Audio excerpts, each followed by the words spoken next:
Gente con clase, el podcast de Comisiones Obreras.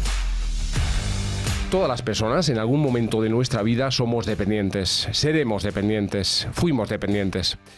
O sea, de manera esquemática necesitamos y requerimos cuidados que se hacen más visibles en algunas etapas vitales, en la infancia y en la vejez sobre todo, o por algunas circunstancias personales sobrevenidas, las enfermedades, una diversidad funcional, una discapacidad. Por otro lado, cada vez tenemos los hijos más tarde. Eso es estadística. Según los últimos datos publicados por el INE, la edad media en que las mujeres tienen su primer retoño se sitúa en los 32 años. Y es muy posible, de hecho la verdad es así, que esa cifra sea mayor en el caso de los varones. Si a este dato le sumamos el aumento de la esperanza de vida, la ecuación resultante ofrece un panorama poco alentador para el grupo de personas que se encuentra entre los 35 y los 55 años. Poco alentador, bueno, poco alentador. ¿A qué nos referimos? Nos referimos a que es muy posible que todas estas personas nos veamos ante la tesitura de tener que cuidar a la vez de sus padres o los suegros y sus hijos e hijas. O sea, o cuidamos o lo pagamos, debido a la escasez de recursos públicos. Eso es un dilema terrible en una sociedad avanzada. Pues bien, a eso que siempre ha ofrecido muchos ejemplos, porque todo el mundo o casi todo el mundo debe afrontarlo de manera activa o pasiva, se le ha puesto nombre. Es la llamada generación sándwich, que no es un nombre nuevo, también te advierto.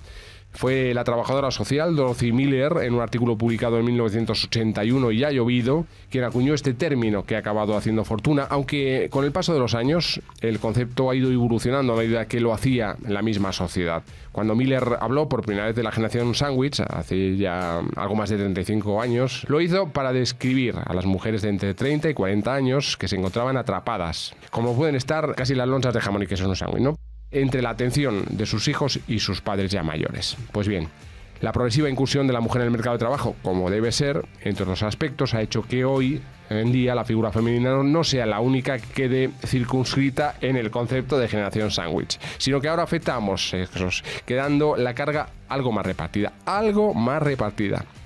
Sí, pero lejísimos, muy lejos todavía de la igualdad real, que es lo que deseamos todas y todos. Esos cuidados deben salir de la esfera individual para incluirse en la esfera de los problemas colectivos que deben solucionarse como sociedad. Tenemos claro que sí. Insisto, tenemos claro que sí. Los cuidados son un asunto colectivo, político y social.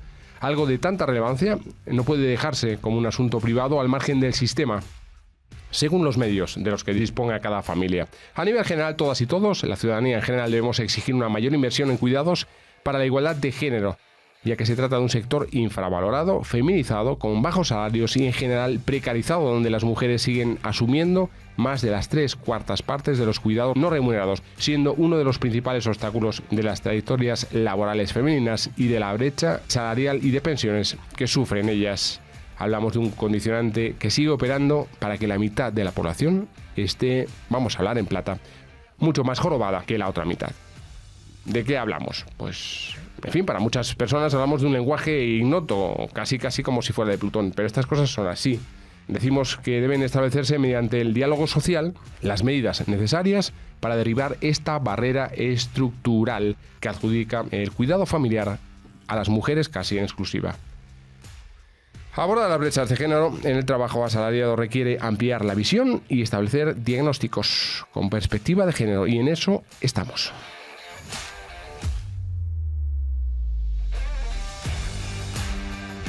¿Qué tal? ¿Cómo estás? Desde la crisis económica de 2008, factores como las escasas políticas de conciliación, el empleo cada vez más precario, con horarios más imposibles, se han agravado especialmente y han asfixiado aún más a las mujeres. El retraso de la maternidad y la situación económico y social da muestra de ello. Hay que buscar soluciones para los menores de casi todas las edades, pero en especial para los críos y crías de 0 a 3 años. Y además los sueldos y muchas pensiones son cada vez más precarios, más exiguos, como para hacerle frente a todo esto de manera individual. Hablemos de un sector profesionalizado. Ese es el fin último. O sea, crear economía. Vamos a crear economía. Una economía que, ¿cómo debe ser? Pues parece obvio que debe ser de calidad. Carolina Vidal es la secretaria confederal de Mujeres, Igualdad y Condiciones de Trabajo en Comisiones Obreras. ¿Qué tal? Bien, buenos días. Claro, decimos que a muchos y muchas les puede sonar esto al lenguaje de Plutón, Saturno, que puede que no entiendan casi absolutamente nada. En esencia, cada vez más mujeres tienen hijos más pequeños cuando aparece la necesidad de cuidar a sus personas mayores. en un contexto en el que las mujeres siguen asumiendo la mayor parte de las responsabilidades familiares y domésticas. Eso es así. Una responsabilidad, porque lo del castigo hay quien lo hace con una sonrisa, hay quien lo hace con mejor talante, otros con peor talante, pero... Se me ocurría cuando te escuchaba antes... Miedo me das. Cuando decimos, está un poquito más repartido. He dicho, ¿te he mirado? Un poquito. Voy a añadir un muy poquito. Vale. En primer lugar. En segundo lugar, es un castigo, seguramente, por ese muy poquito del reparto. Y en tercer lugar, resulta curioso que digamos que esto es un lenguaje que a alguien le puede sonar a Plutón, que es cierto, cuando estamos hablando de la vida, que es una cosa como muy terrenal. Nuestro propósito es que en la política y en la agenda política española los cuidados no formen parte de Plutón, sino formen parte efectivamente del trabajo terrenal, ¿no? Y nuestro propósito desde las comisiones obreras es hacer entender que no solo y exclusivamente los trabajos que se han venido económica y productivamente valorando, que son los que han venido haciendo los hombres, son los que rellenan la economía. Y decimos esto porque la imagen de una persona trabajando en la pandemia era una mujer, seguramente con pocos medios de protección, probablemente, más que probable, con un bajo salario, seguramente con una relación laboral precaria que salía día a día de manera esencial a trabajar durante la pandemia. Y eso nos ha hecho reflexionar desde lo terrenal en que no es un trabajo tan consustancial y coyuntural, sino que es esencial para el estado de este país. Y no es casual, lo hemos repetido muchas veces, las mujeres estén protagonizando gran parte de los conflictos sindicales y los conflictos sobre los derechos laborales, porque es posible que nos hayamos dado cuenta que las cosas que hacemos y que hemos venido haciendo de manera feminizada son trabajos con un valor muy importante para la sociedad.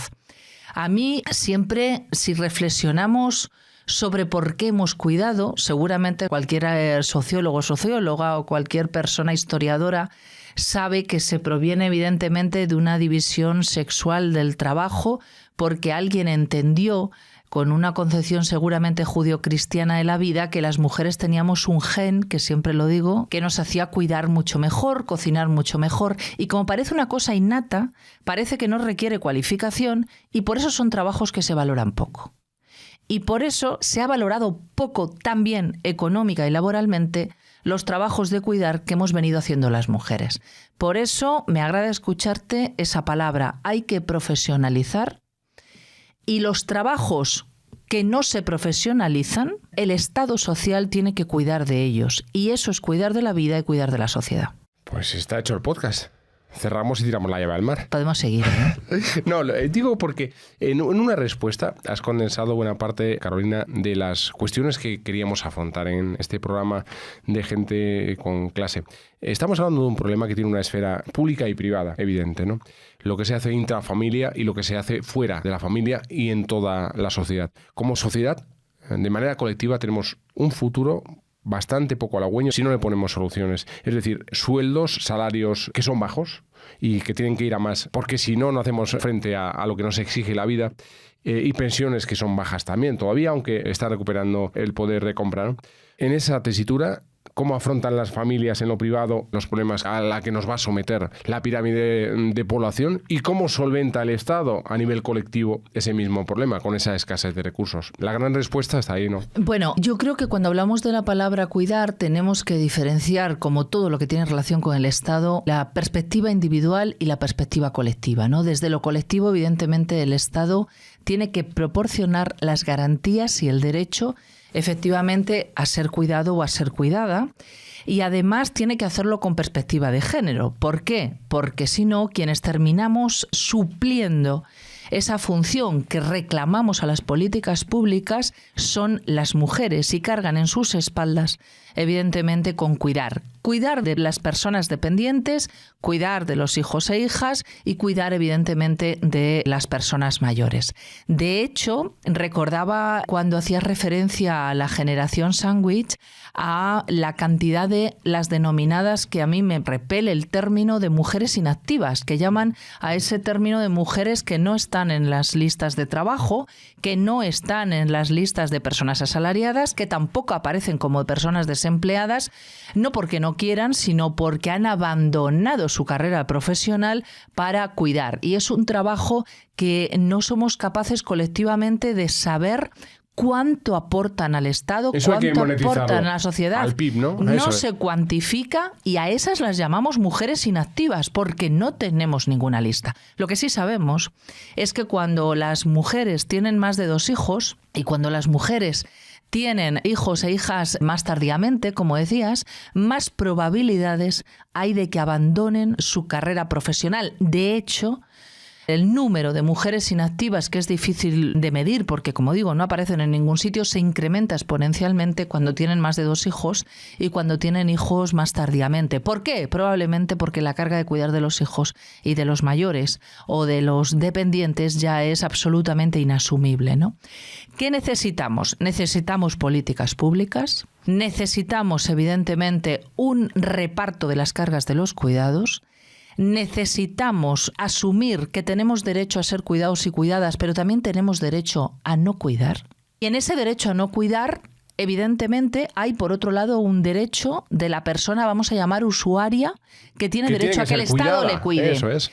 Y aquí quiero hacer un paréntesis que reflejabas muy bien, y es que no podemos depender de los recursos económicos de las personas para poder ser cuidados y cuidadas. ¿Por qué? Porque no podemos romper los techos de cristal, que es algo sobre lo que la Secretaría pivotamos mucho. Romper los techos de cristal con mujeres que tengan responsabilidades, que puedan ser dueñas de su destino, de su independencia y de su carrera profesional, cuando para ello necesitamos a miles de mujeres en suelos pegajosos de los que no pueden salir. Y esto tiene mucho que ver con esa frase que definió Vox en el Parlamento, cuando, sin ningún complejo, dijo que las mujeres tienen que cuidar de su familia si necesitan para ello otra mujer que le ayude, ¿no? Cuando hablábamos del empleo del hogar. Con esto quiero decir, necesitamos unas buenas políticas públicas de cuidados, donde se equilibre el derecho a cuidar y el derecho a ser cuidado, donde se dé una dimensión individual, una dimensión colectiva. Y, ojo, necesitamos normas laborales con perspectiva de género que protejan ese reparto corresponsable para que ese muy poco que decíamos sea un mucho más, puedan repartirse las cargas de cuidados sin miedo a los efectos sobre la carrera profesional, sobre hombres y sobre mujeres. Y para eso, y con esto termino, hemos tenido ayer o antes de ayer la Ley de Familias. Vamos a subrayar eso, lo dejamos pendientes, pero Carolina, si necesitamos inversión, si necesitamos redistribución, si necesitamos corresponsabilidad, políticas públicas eficaces y de cuidados, todo eso es negociación colectiva. Pero sobre todo lo que necesitamos son tener derechos y permisos de cuidados, ojo, que sean retribuidos. Porque si esos permisos y esos derechos no son retribuidos, cosa que estamos reivindicando de manera conjunta junto a UGT, esos permisos vuelven a ser obligaciones de cuidados en las espaldas de las mujeres. Por 2 motivos. En primer lugar, porque los salarios, y ahí está la brecha, no vamos a hablar ahora de ella, de las mujeres son más bajos y si hay que perder salarios, pues se prefiere en la economía familiar y es hasta comprensible. Es decir, que sean los salarios de las mujeres quienes se pierdan, en primer lugar. En segundo lugar, porque se considera que es un trabajo con menos valor. Y en tercer lugar, si a esto le sumamos que nosotras parece que cuidamos mejor, pues esto es blanco y en botella. Con lo cual, ya no nos vale el término conciliación para cuidar, porque nos vale el término corresponsabilidad. Por tanto, no queremos derechos y permisos que no estén retribuidos y no se repartan corresponsablemente. Entonces, es que si no son retribuidos, al final pierden siempre las mismas personas, exactamente la mitad de la población, ni más ni menos. Hay planes que entroncan directamente con esto, con el futuro que nos debe esperar. Hay compromisos en el Plan de Recuperación, Transformación y Resiliencia del Gobierno que establece como palanca de futuro una nueva economía de cuidados. Yo creo que, en parte, lo que decías de ley de familia, son corpus legislativos que apuntan a lo mismo y que tienen como epicentro económico, que si no hay pasta, no hay plan posible, ese plan de recuperación y resiliencia, ¿no, Carolina? Lo que pasa que es verdad que tenemos normas, derechos, deberes. El Gobierno de España se ha puesto obligaciones que vienen con ese plan de recuperación, pero es verdad que nos falta unar fuerzas. Y nos falta unar fuerzas porque desde la pandemia hasta aquí hemos empezado a hablar, como decíamos antes, de manera terrenal ya de los cuidados, definitivamente, pero desde el Ministerio de Igualdad, desde el Ministerio de Derechos Sociales, desde el Ministerio de Trabajo, desde el Ministerio... Tenemos que tener una política estatal dentro de ese Estado social que definíamos antes, donde valoremos el derecho de la dependencia, donde tengamos el derecho efectivamente a ser cuidado, donde tengamos para ello unos empleos de calidad sobre los cuidados, donde definamos qué es cuidar, qué cualificación se tiene y donde vertamos sobre esto la perspectiva de género, que es hay que repartir la obligación de cuidar. Claro, ahora ya subrayo, porque apuntas directamente a algo en lo que estáis trabajando desde hace muchas semanas. En el sindicato creéis necesario un gran pacto estatal para los cuidados y ese también es otro de los grandes titulares que debe dejar este programa, Gente con Clase. Un pacto estatal por los cuidados es nuestra apuesta a medio plazo, donde el sindicato y la Secretaría de las Mujeres e Igualdad no está trabajando de manera individual, donde estamos trabajando con los sectores profesionales implicados, con todas las federaciones,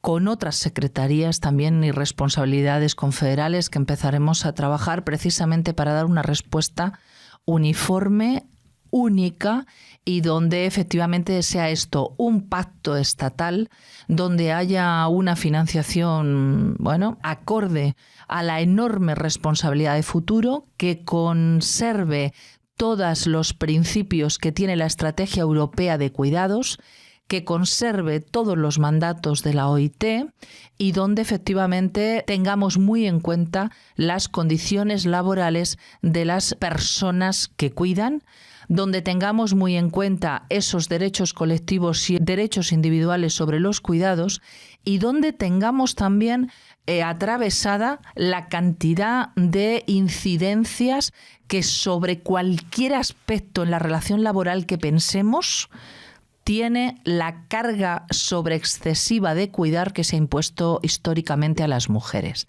¿Y por qué digo esto? Porque tiene impacto en la brecha salarial.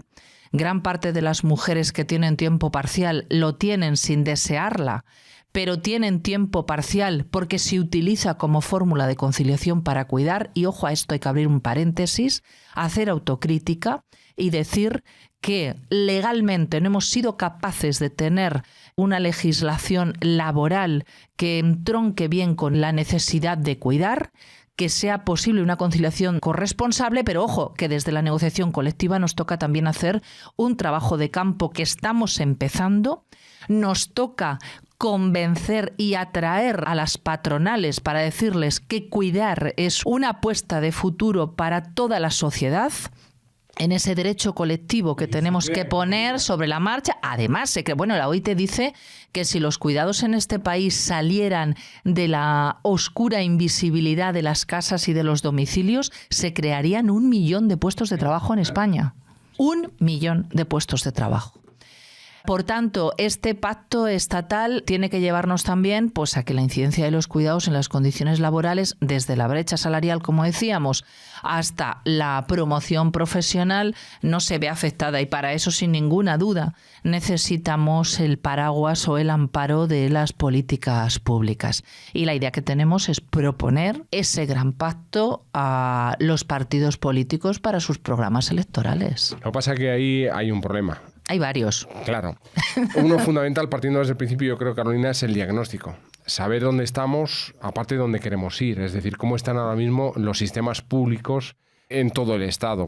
La conversación con los partidos, pues supongo que habrá algún reproche que hacer, habrá algún reconocimiento de culpas que ponen encima de la mesa y conversaciones que serán arduas y complicadas, pero que hay que afrontar. Claro, lo que tenemos es que bajar de ese, que me parece muy bonita la metáfora, bajar de ese Plutón a lo terrenal, que se paren a pensar, porque a veces revolver los cimientos en los que la sociedad ha venido transcurriendo y ha venido viviendo, pues no es fácil, pero es verdad que eso se hace haciendo pedagogía, ¿no? Y yo creo que es solo esa la cosa buena que nos ha dejado la pandemia. Es decir, que hemos sido capaces de zarandear y de decir qué esenciales hemos sido las mujeres, tanto en las tareas profesionales como en las que no lo hemos sido, ¿no? Y cuánto se nos ha castigado, por ejemplo, con el trabajo a distancia diciendo que lo usáramos para conciliar, por ejemplo, ofreciéndonos tiempo parcial para que podamos cuidar, pero sobre ese nuevo castigo, como decíamos, es, por decirlo de alguna manera, es sobre los que tenemos que poner efectivamente tiritas y tenemos que dar soluciones definitivas. De esto tenemos que partir, de hacer pedagogía, y tenemos que partir de que los cuidados no se pueden tratar, que es algo que le hemos dicho al gobierno por activa y por pasiva, de manera parcelaria. No podemos tratar la dependencia al margen del derecho de igualdad, no podemos tratar la dependencia sin perspectiva de género, no podemos tratar la dependencia sin conocer las condiciones laborales. Tiene que tutelar, por decirlo de alguna manera, el Ministerio de Trabajo y la negociación colectiva de las personas, mayoritariamente mujeres, que profesionalmente se dedican a los cuidados. No podemos tratar la dependencia al margen del cuidado de los menores. Es decir, por eso tenemos que optar a un pacto estatal grande, potente, que gestione todos estos aspectos en común. Por cierto, ¿habéis testado ya para ver cómo está la disposición de esos partidos que tienen que dar respuesta a nuestras reclamaciones? Bueno, yo creo que ¿cuál es la disposición? Bueno, yo creo que este gobierno hay que valorar de manera muy positiva que haya sido capaz de aterrizar y de acercarse a los cuidados. Cuando empezamos a hablar las primeras veces, llegado el gobierno tras la moción de censura de la estrategia estatal de cuidados que parte del Instituto de las Mujeres, había quien nos decía, oye, pero esto es de servicios sociales, pero esto aquí ¿de qué vamos a hablar? Yo creo que hoy ya somos conscientes de que todos los ministerios tienen que hablar de los cuidados. ¿Eso qué significa? Que el siguiente paso es saber que tenemos que hablar todos juntos y juntas. Con lo cual, una vez que hayamos superado esa fase, espero que todos los partidos sepan que cuidar es importante. También es cierto que no nos vamos a llevar a engaños.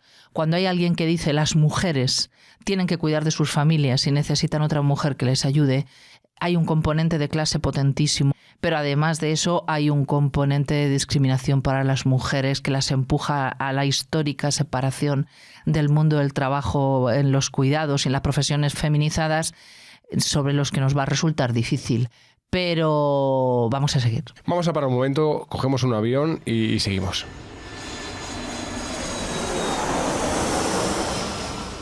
Como en este y en casi cualquier debate, en cualquier conversación, conviene aterrizar en la dura realidad. Nos vamos a trasladar a Euskadi, la comunidad que ahora mismo vive un conflicto precisamente en uno de los sectores asociados a esa economía de cuidados que estamos dibujando.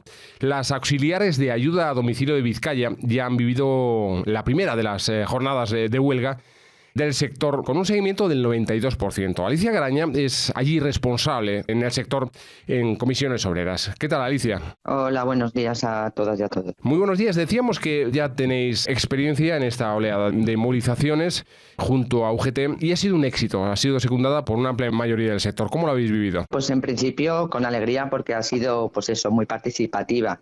Con bastante conflicto con Gobierno vasco a la hora de imponer los servicios mínimos porque fueron abusivos y denunciando ese hecho. Y cuanto menos era llamativo porque se nos decía que teníamos que atender a casi todas las usuarias y usuarios porque éramos un sector imprescindible y sí es para hacer los servicios mínimos pero no para pagar salarios. Sí, eso es increíble. La justificación más peregrina que he podido encontrar, porque lo que vale para una cosa, como tú decías, Alicia, vale para la otra. En cualquier caso, el sindicato está echando el resto en el conflicto para estar a la altura, porque son muchos años de sufrir estas condiciones de trabajo. Efectivamente, compañero, llevamos 7 años sin convenio. Desde el 2015 empezamos a negociar una vez que había caducado El anterior lo firmamos en exclusividad Comisiones Obreras porque éramos la mayoría y se firmó un buen convenio y con bastante cabeza, que tenía otra actividad, si no, no sabemos lo que habría pasado. Eso es. Pues lo que pasa en las elecciones, ¿no? Pierdes ese pequeño porcentaje que tenías de mayoría. Otros 3 sindicatos, en este caso UGT con ellos, que eran el AILAB, tenían esa mayoría y no había forma de que este convenio saldría adelante.